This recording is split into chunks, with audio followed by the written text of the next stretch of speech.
көз тийгенде, кара дубаланганда, жинча ийлешкенде, жана көрө албастык болгондо 4 нерсе бузулат экен. Биринчиси ден соолук бузулат экен. Адам ден соолук бул денесине байланыштуу. Экинчиси жан дүйнөсүнө байланыштуу, анын нерв системасы жабыркайт экен. Психологически адам ооруп калат экен. Үчүнчүсү болсо, ал адамга субханалла үй бүлөсү бузулат экен. Сонун үй бүлөң бузулуп калат экен. Түшүнбөй каласың, кантип ажырашып кеттиң, түшүнбөй каласың, жек көрүп калдың, түшүнбөй калат экен адам кандай болуп кеткен.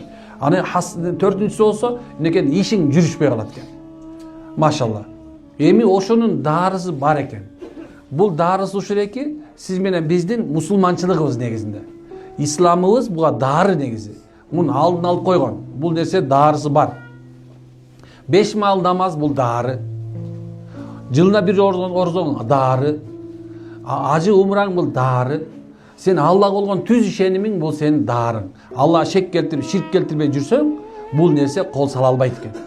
Андан кийинси мынакей сиз менен биздин окуган көз Аль-Фатиха, Аль-Ихлас, Ан-Нас, Аль-Фалак, мынакей Курандагы негизги деп айтымда даими адам, ар бир адам биле турган 4 сүрөнү адам окуп жүрө турган болсо, мына ушундан сак болот экен. Ошондой эле бир адам мисалы эртең менен кечинде зикирлерин кылат экен. Эң эле оңой эле, жөнөкөй эле мисалы көчөдө эле жүрөсүңөр.